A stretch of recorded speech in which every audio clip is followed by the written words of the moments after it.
Hey there, friends. Welcome back to another Dinkum build. This is a little different than what I normally do. This is a real-time build video, a how-to on how to build 3 different faux buildings in Dinkum. I had a lot of requests for something a little bit more tutorial, if you will, something that was more step-by-step and maybe even gave more instruction. And I thought about it for a while, and this is the idea I came up with. So I decided to build 3 different, fake buildings in Dinkum of, easy, medium, and hard. Although I guess that could be arbitrary depending on your experience level. But I have included a graph of the layout and the design and the dimensions. And if you'll see inside the red box, there are other numbers. Well, those numbers mean how many tiles high you should dirt print up. And so hopefully this will be a great guide for those who want to copy a build, but they don't know. They need more I need more definitive step-by-step, give it to me, bite-sized pieces. And this is what I came up with. I'm hoping that this will be helpful to those who have requested something like this. They have the layout here for the building on a grid, and just like in Dinkum, and you've got basically all the information. So this particular build is real simple, nothing terribly fancy, but I thought, why don't we use the new pergolas and make that like the roof, and then we do some dirt printing around it and see what we can make with it. So hopefully, if you're really, really new to Dinkum and you've never done like a fake building before or try to create anything like this might be a great place to start with this particular build. Not very complicated, pretty straightforward. There's no, complicated architectural things that are happening here. And so hopefully it'll be something that, even the very most basic beginner could follow along with.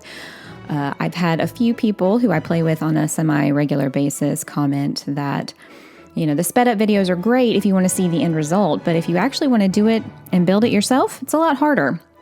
So I've taken that information and, absorbed it and was like, okay, what can I do that'll help people maybe realize, building something like this on their own island or their own spaces. And yeah, so here we are. Obviously, you can customize any of these buildings to whatever, pathing or look that you're going for. I just went pretty basic and neutral and standard for all of them. But this is where your creativity can really kind of infuse the design. You can completely use different pathing tiles, different colors, different flowers. You can take this very basic design and expand on it and make it bigger, or, raise it up even higher than what I put it here. You're only limited by your own creativity. Now, some people are like, I'm not creative. I can't do this. I don't know how you figure this stuff out. Well, that's why we do videos like this, so that you can copy it. There's no prerequisite that you have to be some massive creative to play this game. You don't even have to do this kind of stuff. This is just extra. Dinkum in and of itself as the game play on its own is perfectly adequate, and it makes it an amazing game. But some people want to decorate and do, extra things, and this is definitely something you can do yourself. Very basic, I think, pretty easy. And I left it in real time, so it's a lot easier to follow along.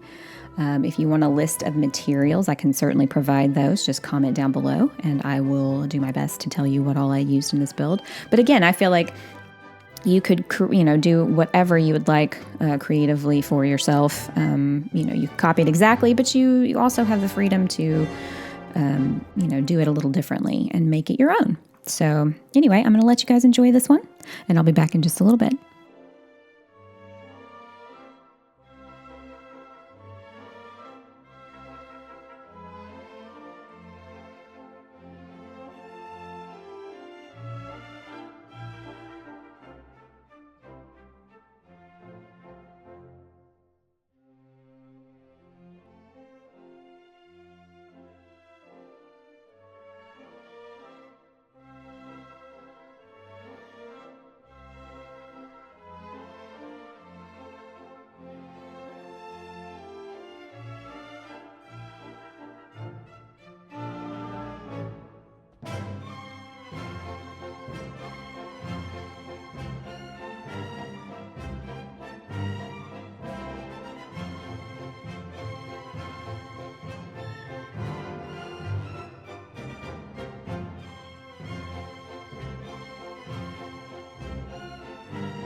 There you have it, a very short and sweet little build that only took about 5 minutes.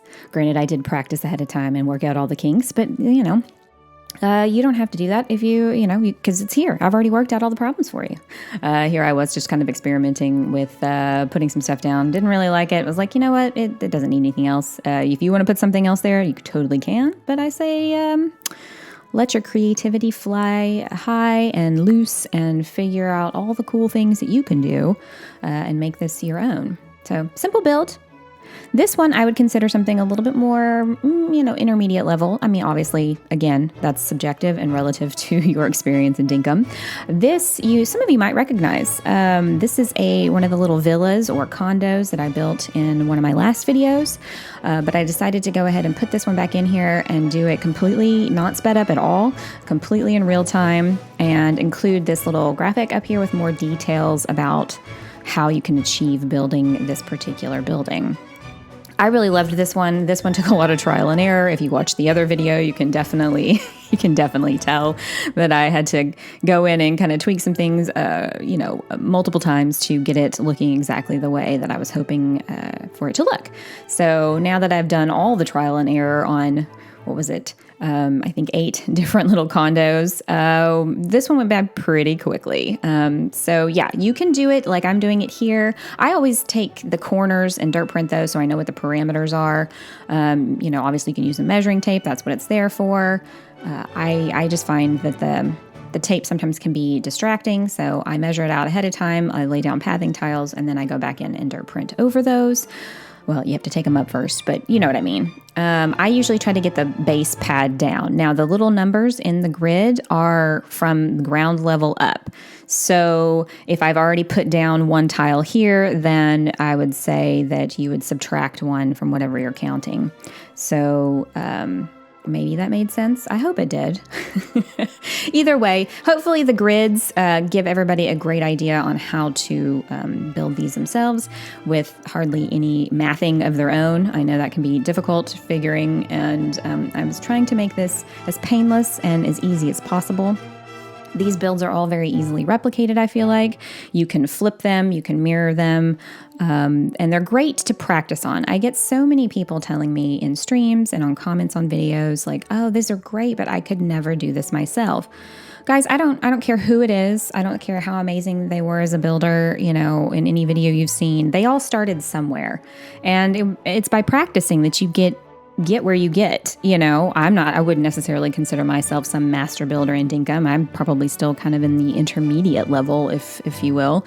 I feel like there's a whole lot I could, improve upon and expand on and do better at. I tend to get very in a rut, in a very specific look and ideal, and I copy that over and over and over again. And so part of the challenge when you play a game long term like this is to, try to challenge yourself to do something new and different.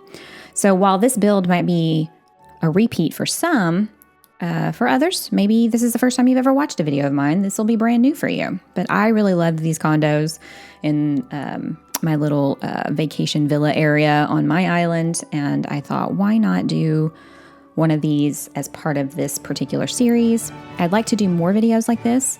It is a little more time consuming because I do have to kind of do a lot of prototype building and get all the kinks worked out so that you don't have to watch me struggle in a video in real time on how to design this the right way. So if you guys are liking it, please like this video and leave a comment down below with what you would like to see as a how-to guide that's more real time with perhaps a grid that gives you very detailed numbers on how to achieve this look.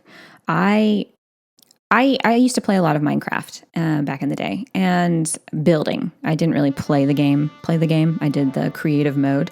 And I found a YouTuber, Jintube, Jintube, and they would do these tutorials that had very, very step-by-step instructions with exact numbers of tiles and things like that you had to build, to achieve that look. And I really appreciated that. And I didn't see really anybody in Dinkum doing this.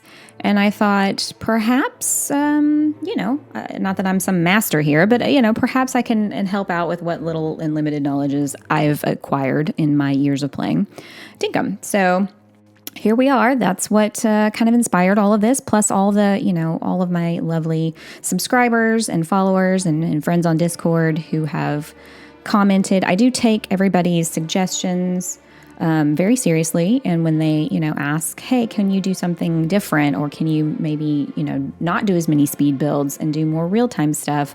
That's important. You guys are the ones consuming the content. And if you tell me that that's what you would like to see, I'm going to try to accommodate that as best I can.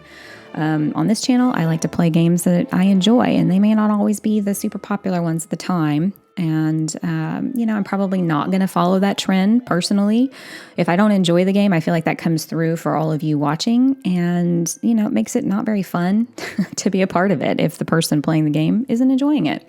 So, yeah. Anyway, that's a little bit about me. I'm not sure you needed to know all that, but here we go. So yeah, this is a condo, a villa, a house, whatever you want it to be on your island when you replicate it. And I hope you guys enjoy this. I'm going to let you watch, and I will be back in a little bit.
This build took roughly about 10-ish minutes. Any cuts that you saw were mostly just me digging around in the dev commands trying to find more stuff.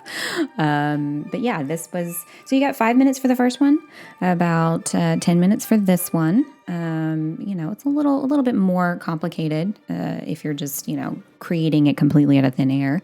But yeah, this was the little condo. Obviously, you can modify this however you like. This one has a little back door. You can put windows back there too. I was just trying to keep it simpler. But, as you play around with it, you could definitely tweak and modify it to fit your needs. This last house is going to be a little bit more architecturally difficult. And there's a little bit more to it. So it's a little more challenging. But yeah, I really liked how this one turned out. It took me quite a bit of time in the prototype to get it just right. But here I am building it from scratch for you guys, so you don't have to witness the struggle that was me trying to figure out how to make all the angles work the way I wanted them to. If you look at the grid here, it has everything laid out for you guys on how many tiles you need to build up. Hopefully that is helpful. You'll see kind of a bit of a pattern there in the grid, and hopefully it'll make some sense to you as you get started. The thing is getting started building up because of the way the dirt printer works. So you kind of have to build a couple of tiles at the same time in order to give yourself enough height to build from. So that's why I start with the platform. Obviously, as I do one tile right now, and this is tile 1, if you want to consider it that. If you look at the grid, then, all those numbers, you would just go, you would start at number 2, basically, because you have level 1 already printed. It's just easier for my brain to do this. Obviously, you do it however works best for you. I totally understand how that goes. So everybody's got quirks, and they, need to figure out where they fit in with all of this. So hopefully these little graph paper grids will be helpful for those who want to recreate them and make it a little more easier. Sometimes when you just follow a video that's doing it, it can be a little bit more difficult.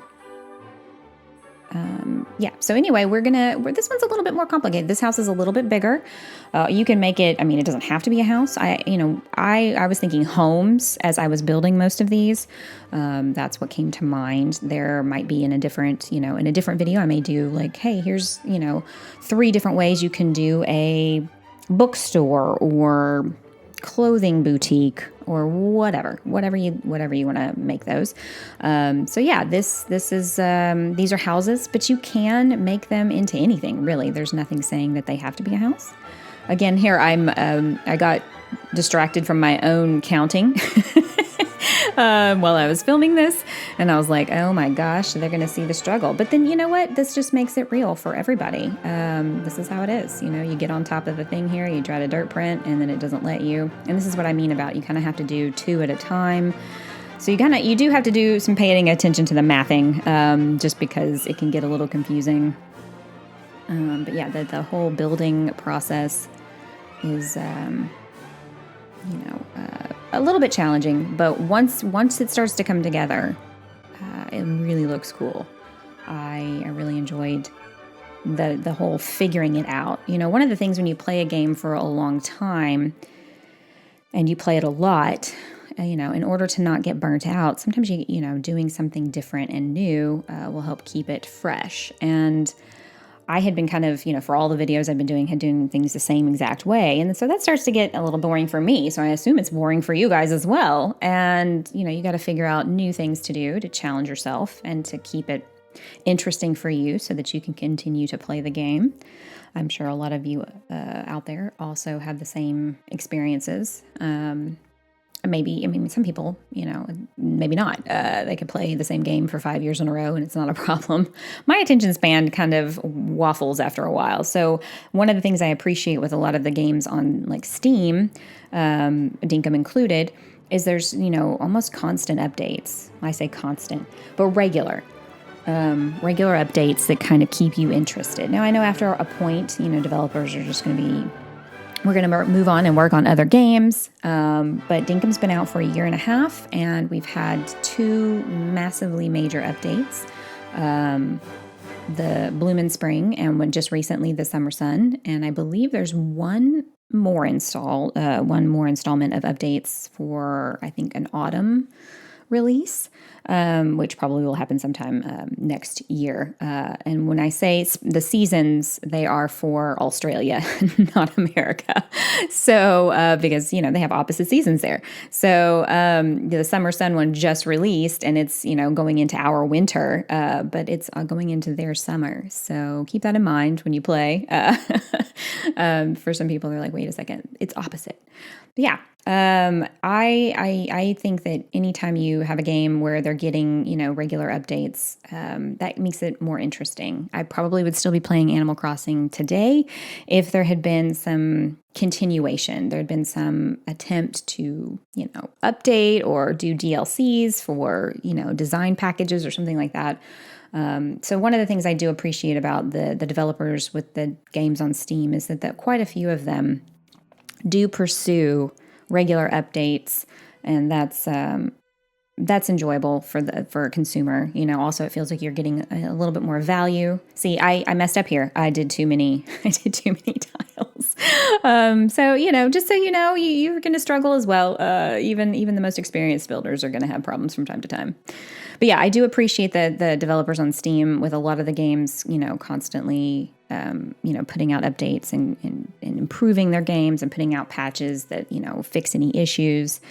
I think that it feels like I'm getting my value and my money's worth when that happens versus spending $60 or $70 on a console game and then never getting another update again. Again, everybody's different, and that's where I'm at personally. I was a console gamer for a very long time, and only in the last year and a half, 2 years have I started playing PC games again. And I feel like I feel like it's more, I feel like there's more. I get more for what I'm paying for here. So I do appreciate that. I look forward to future updates in Dinkum and what wonderful and amazing things that James will come up with next. There were so many things in this last Summer Sun update that we weren't even expecting. So if you haven't checked that out, you really should. If you haven't picked up Dinkum in a while, I would say that if you haven't updated it, there's quite a lot of new things. It makes it almost feel like a completely new game. So if you haven't played in a while, you are in store for a lot of new stuff. This build, again, I'm taking a minute to counting, checking my paper, taking my notes. Don't be afraid to do that. That's going to be a thing. At one point, I think I dirt printed too many. I got off and I didn't know where I was. And so I had to completely take everything down and start from scratch because I was like, I don't know where I'm at. I got lost. So, just don't feel bad if that happens to you too. It's a problem. It's a problem I have. I believe this build is about 15-ish, maybe a little more, 18 minutes long. So yeah, each one gets a little bit more lengthy in how long it takes to build it. Others, and a little bit more complicated with the architecture. Again, there's so much more I could have done with this building. So much more I could have added to it. More windows on the sides, a back patio or something. I left it a little more simple just because I didn't want people to be too terribly overwhelmed. Obviously, if you're a much more advanced player, then this particular build may feel, fairly beginner or intermediate for them. Again, like I said, the level is kind of subjective to the person playing. I was trying to think of it just from a general perspective and not anyone specifically that might have, some, playing in Dinkum. I've seen a lot of people recently in my streams and on my videos comment that they're fairly new to Dinkum or they haven't played a lot, but they really want to get into it. And all the design videos they see have inspired them. And I was just trying to, as generally as possible, with also, including all of my, long-term viewers. So yeah, I hope this is helpful. I had a lot of fun putting it together, and I look forward to doing more. So I hope you guys like them, and that they elevate the buildings on all of your Dinkum Islands. Well, I'm going to leave you to it for just a sec. I will be back in a bit, and I hope you guys enjoy this build.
I encourage everybody to play around with the pathing tiles to create a look that's unique for them and their, for their aesthetic. I played around with fencing here to kind of create a chimney look that looks a little bit more in keeping with this house design. A lot of people use the crude furnaces or blast furnaces as their chimneys, and I like that idea, but I liked the idea of going with, a 4x4 or a 1x1 of the fencing and just kind of give it something a little different. When I did the prototype build, I didn't put this back part on. It was just kind of flat. And I was like, that doesn't look very good. From the front as a facade build, yes, it's great. But if you want to do something that's more like a neighborhood and that you would see more sides of it, it was like, nah, it's not so great. So I did a little more work in the actual real video. That's why there's a lot of thinking and me stopping and considering, okay, what's happening here? Because I kind of designed this part on the fly, this back part. It was just very flat and plain, and I was like, that's going to be boring. Again, though, you could definitely tweak this and customize it for yourself to make it look different. I've also seen people using the chicken coops turned around as dormers. I believe Granny Q does that quite a bit on some of her builds, and I'm going to definitely utilize that in the future. This I wanted to put like a big sliding, French doors, sliding glass doors, whatever that look might be back here, and just have something, a little different than just a big square, black, plain, blank space. This is, more of a, what you would see in, suburban kind of house, I guess. Or it could be a building of some kind, some kind of shop or restaurant. Whatever your heart desires. You could put, windows on the sides. I just decided to leave it alone since I did so much like architectural stuff on the front. Keep it plain kind of everywhere else. Again, you can add to this. There's nobody saying that you can't. I just didn't do it for this one. And then maybe in another one I can expand on stuff like this. But yeah, these are the different houses. You got one that's 5 minutes, and then the one that's about 10, and then one that's about 18. So depending on, I would say if you've never built a faux building, start here with something simple and small just to kind of get a feel for it. And then move on up, move to the next level as you progress and figure out what you like doing. Obviously, with this build, you can change the tiles. I did the palm wood instead of the hardwood like I did in my other video, just for a different look, so you guys could get a feel for what it looks like with different pergolas and different flower boxes. Some people will copy it tile for tile, color for color. That's great. But also, I'm the kind of person, when I see something, I like to change it up a little bit. So go for it. I hope this was very helpful for everybody. If you're enjoying this, please leave a like and a comment. And if you've been enjoying this content, please consider subscribing. I really appreciate it. And I'd love to have you along on this journey with me. As always, guys, be kind to yourselves, be kind to others, and I will see y'all in the next one. Y'all have a great day.